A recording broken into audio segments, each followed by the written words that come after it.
That one haircut changed everything. Sarah walked into her salon feeling confident, walked out looking 10 years older, and couldn't figure out why until her stylist's assistant quietly whispered the truth that would transform how she thought about hair forever. Today, I'm sharing the 7 hair mistakes that are secretly aging your face, especially if you're dealing with a double chin or sagging neck, and more importantly, exactly what to do instead. These aren't the obvious mistakes everyone talks about. These are the subtle choices that even expensive stylists get wrong, the positioning tricks that models use in photo shoots, and the scientific reasons why certain hair decisions can either lift your entire face or drag it down. By the end of this video, you'll understand why your mirror might be lying to you, how lighting reveals the truth about your hair choices, and which specific styling decisions can take years off your appearance. I've spent months researching this topic, consulting with top stylists, and analyzing what actually works for women over 40. What I discovered will surprise you, because some of the most popular hair trends right now are doing exactly the opposite of what we want them to do. The good news is that small adjustments can create dramatic improvements, and you don't need to cut off all your hair or spend hundreds of dollars to see a difference. If you're ready to discover which hair choices are working against you and learn the exact techniques that will enhance your natural beauty, make sure to subscribe and hit that notification bell, because I'm about to reveal secrets that could change how you see yourself in every photo. And comment below with your biggest hair frustration, because I read every single comment and often create videos based on your questions. Let's start with the mistake that trips up more women than any other, and it has nothing to do with the length of your hair. Life's a rhythm movie.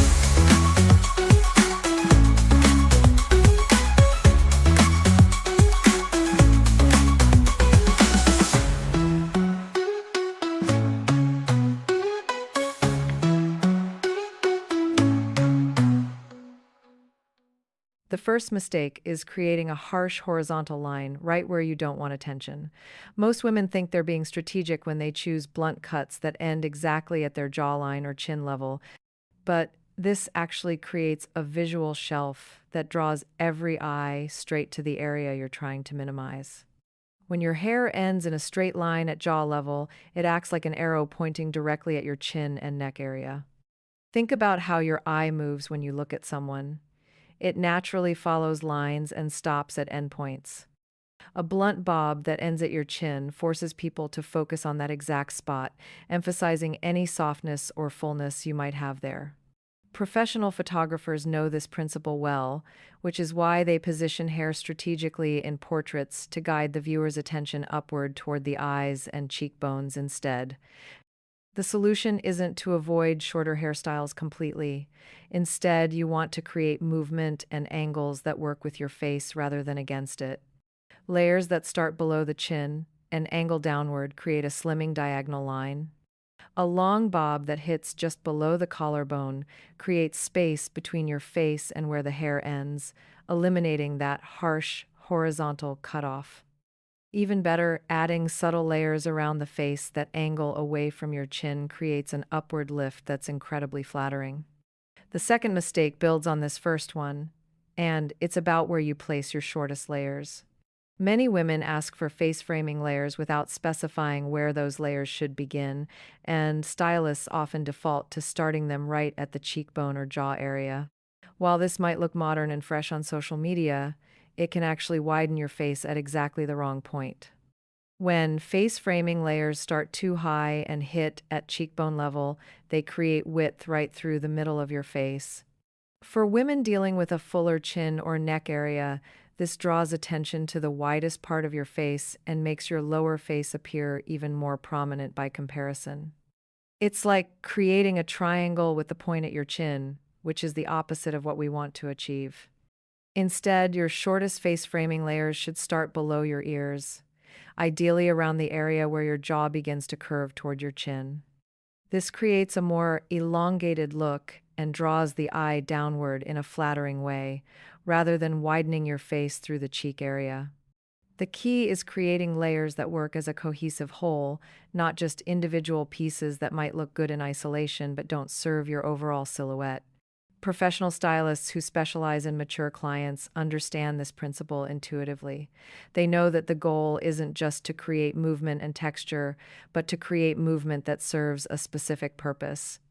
Every layer should either lift the eye upward or create a slimming vertical line.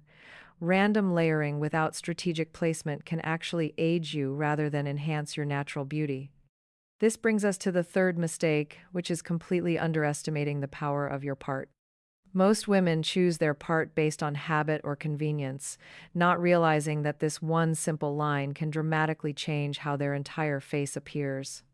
Your part is actually one of your most powerful styling tools, and getting it wrong can undo all the good work of a great haircut. A center part might seem like the most balanced choice, but it can actually emphasize facial symmetry in ways that aren't always flattering, especially if you're self-conscious about your chin or neck area.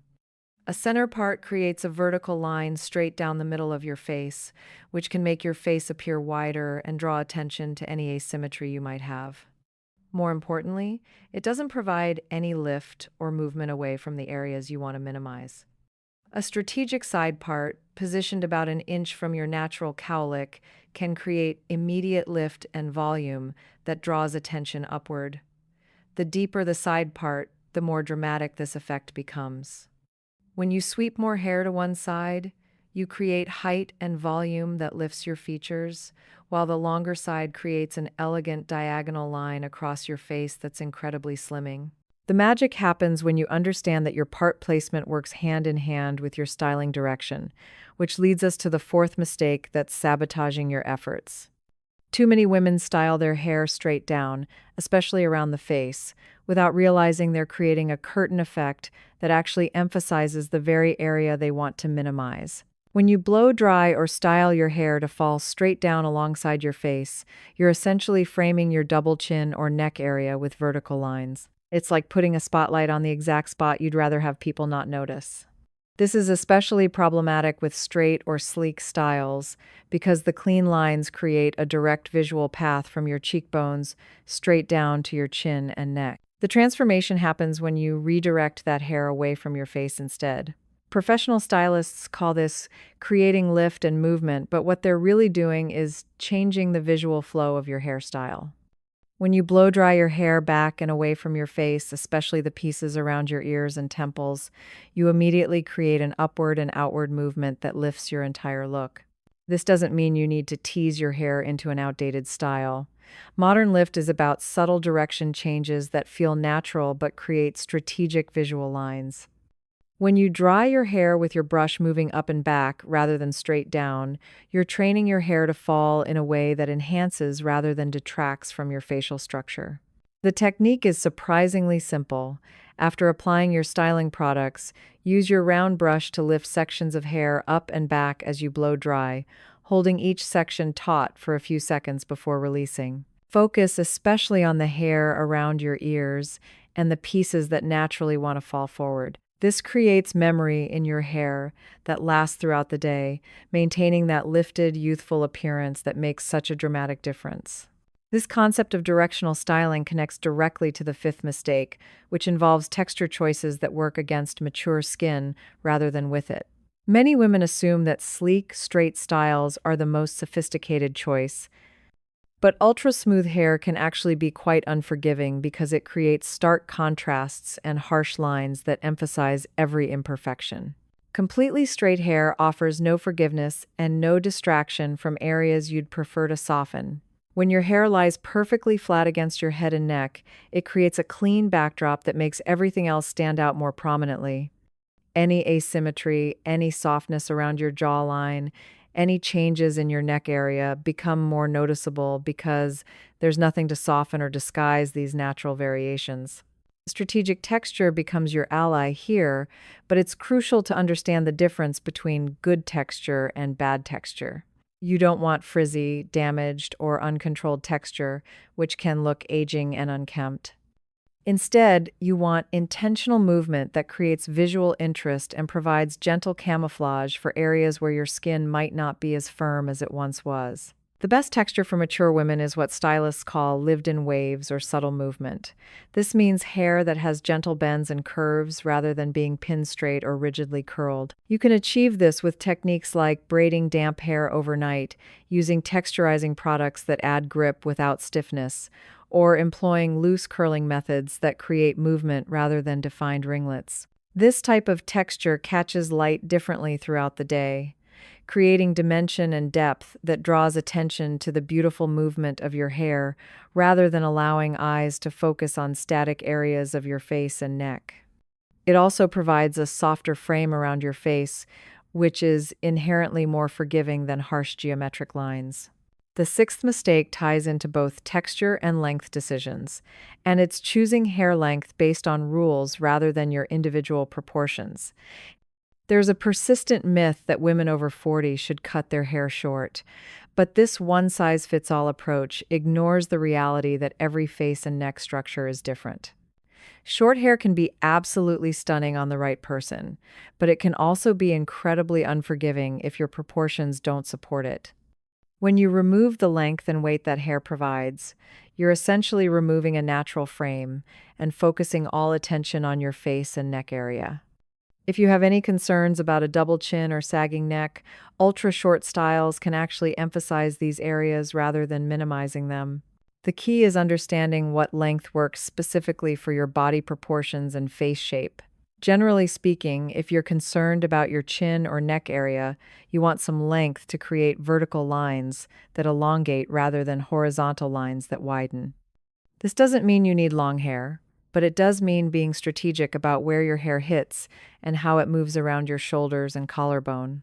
The sweet spot for most women dealing with chin or neck concerns is what stylists call the collarbone length, but even this isn't a hard rule because your specific proportions matter more than any general guideline.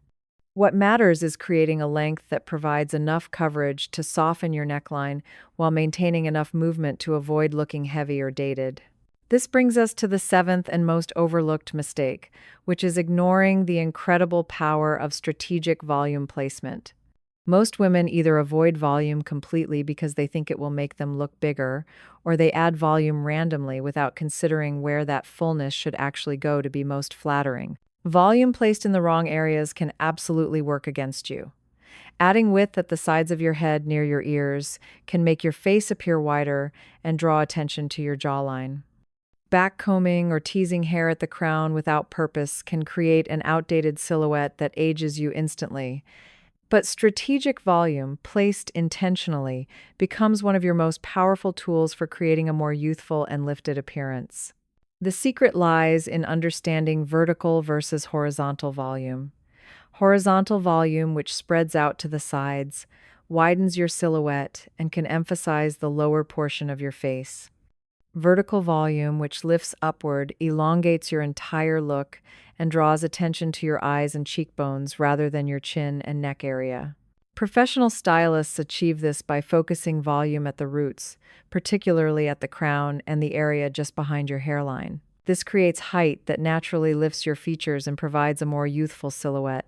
The technique involves lifting hair straight up from the roots while blow drying, rather than brushing it back or to the sides.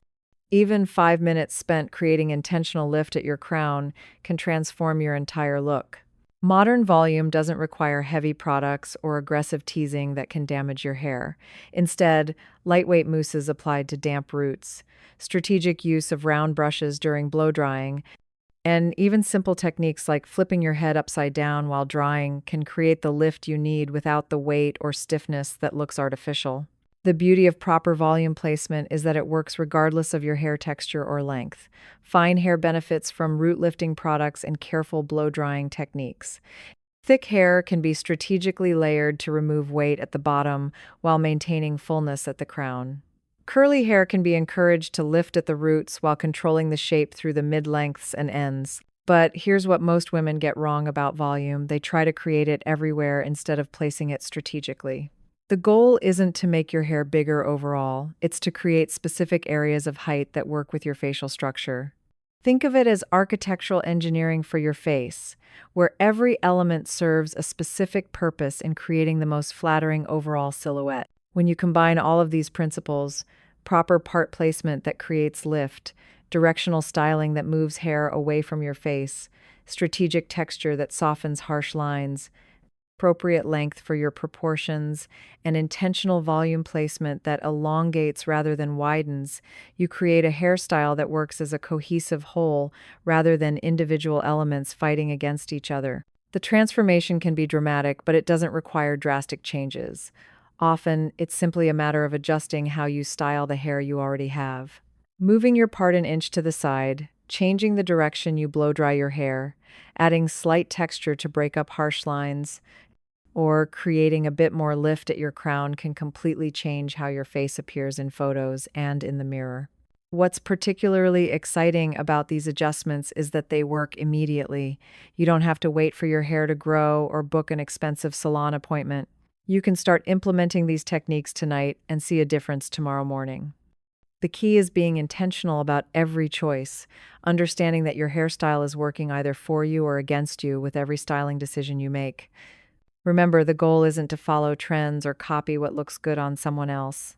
The goal is to understand your own facial structure and use your hair as a tool to enhance your natural beauty while minimizing any areas you'd prefer to downplay. These techniques work because they're based on visual principles that photographers, artists, and stylists have used for decades to create the most flattering representations possible. Your hair should be your secret weapon, not something that's working against your confidence. When you understand these principles and start applying them consistently, you'll notice that you look better in photos, feel more confident in your daily interactions, and most importantly, you'll see a more youthful version of yourself looking back from every mirror. If this video helped you understand why your current hairstyle might not be serving you as well as it could, make sure to subscribe for more tips that will help you look and feel your absolute best at every age. And I want to hear from you. Comment below and tell me which of these mistakes you've been making without realizing it, because your experiences help other women in our community learn and grow together. I'll see you in the next video where we'll talk about makeup techniques that work specifically with these new hairstyling principles. Strategic texture becomes your ally here, but it's crucial to understand the difference between good texture and bad texture. You don't want frizzy, damaged, or uncontrolled texture, which can look aging and unkempt.